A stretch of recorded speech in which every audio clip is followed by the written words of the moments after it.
Thank you for joining me. I'm really happy to present what Budget 25 means for our education system.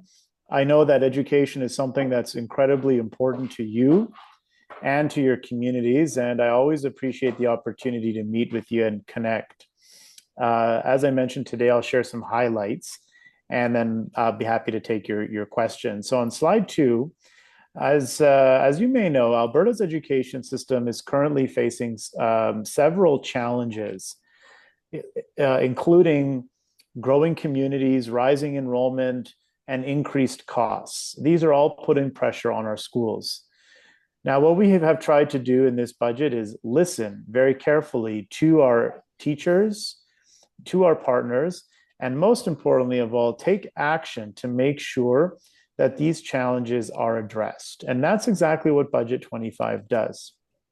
At the same time, we're preparing Alberta students for the future with a long-term commitment to increase funding and focus more on career education so that students are ready for their future opportunities.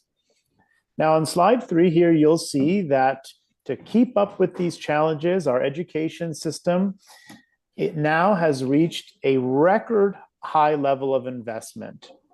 Our total investment in Budget 25 now stands at $9.8 billion for this year alone.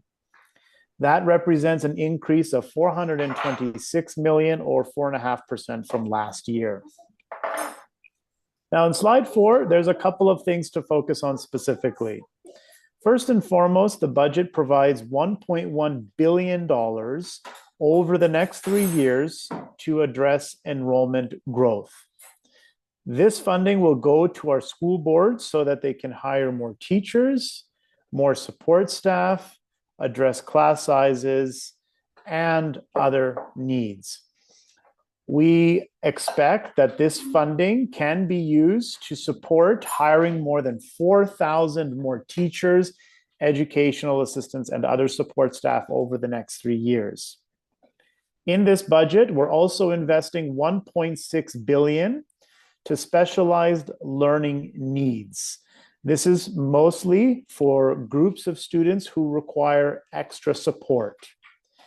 In this $1.6 billion, we're including $55 million for classroom complexity so that school boards can hire more EAs and other support staff. It also includes grants such as the Refugee Student Grant and the English as an Additional Language Grant. In the $1.6 billion, there's also $487 million to support safe transportation for more than 335,000 students across the province.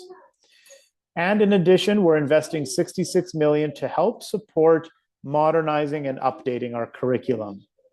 This funding continues our commitment to support teachers' professional learning and development growth.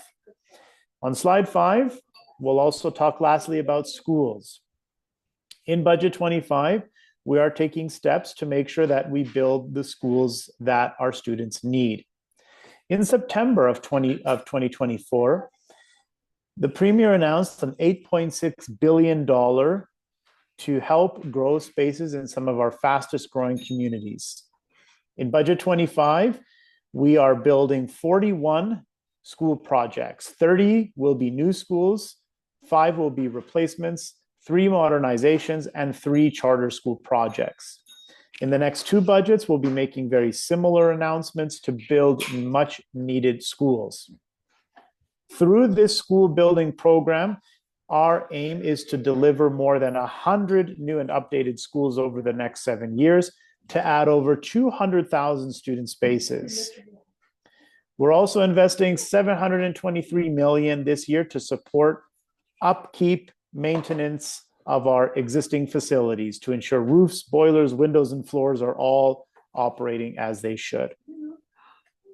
So on slide 6, that is my very brief presentation. I'm very happy to take any questions that you might have about Budget 25. But as you can see, Budget 25 provides a significant investment into our education system. Thank you for joining me again today and happy to take your questions. Okay, moving on now to Diversity Magazine.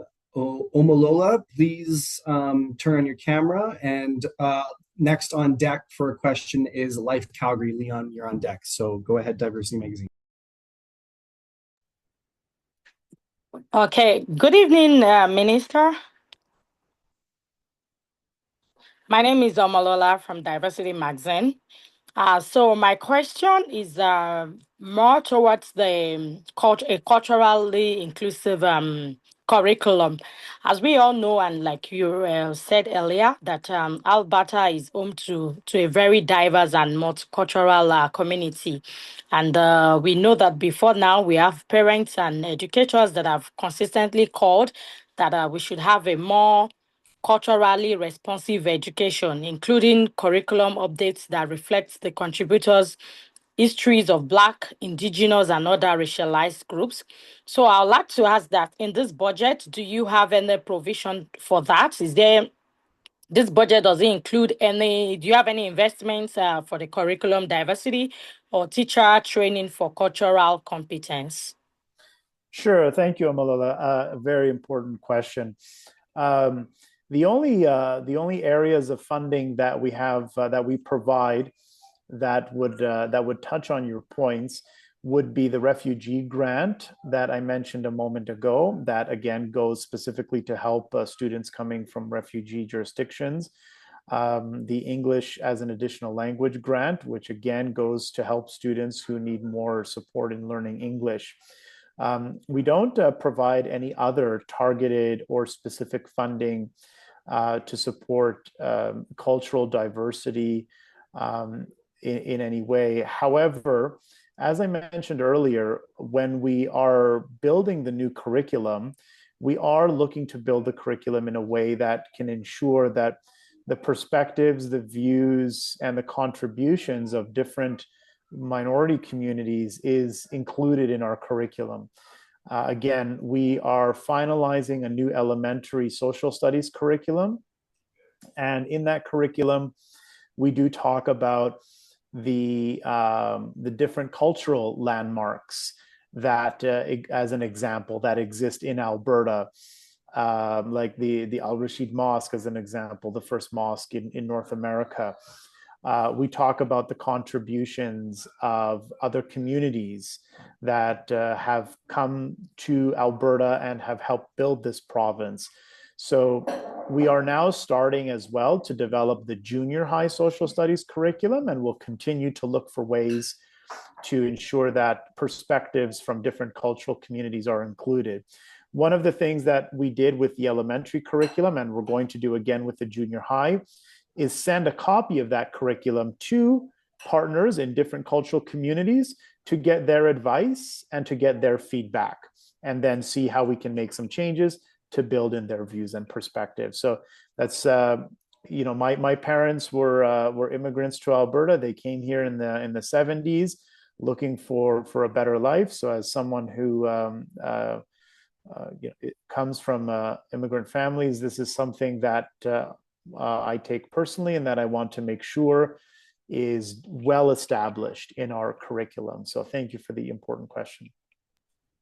Okay, Minister, we have said spoken about a different aspect and area in the course of this meeting, but there's something that I would like to ask you. With the increase in modernized classroom learnings, everyone, the world and the society at large tilting towards AI and technology generally. So I'd like to ask that you mentioned about the building of new classrooms, you mentioned about the renovations and all that. So what's the plan to make sure that these classrooms, these learning facilities, these learning centers, they are more towards the digital learning, they are more resourceful towards the digital learning? Yeah, great question, Omalila. Thank you. Um, One of the things that we do have are standards for our new schools and certain things that new schools must have, and also space requirements. If you have X number of students, you need to have a gym that's this large. versus this large. So we do have a lot of standards, and one of our standards is to incorporate some of the latest technology as best as possible. Now, of course, we could get very creative, and we could have standards that include, using Alexa in all the schools, and voice command lights and all of that kind of stuff. Okay. But of course, that would make things much, much more expensive to be able to integrate all of that. So we do try to get the right balance of having adequate technology integration, but also being mindful of costs. Of course, one of the things that many of our new schools have are the digital whiteboards, and other uses of technology. With a big area of technology use is with windows as well, making sure that there are the right type of reflective windows that can let in sunlight but can help regulate heat, so that we can cut down on heating costs. And even the design and the positioning of the school helps to ensure that there's adequate sunlight as well. So we do try as best we can to think about how different technology can be incorporated, even if it's for something as simple as heating, or whiteboards and other smart boards in our classrooms where needed.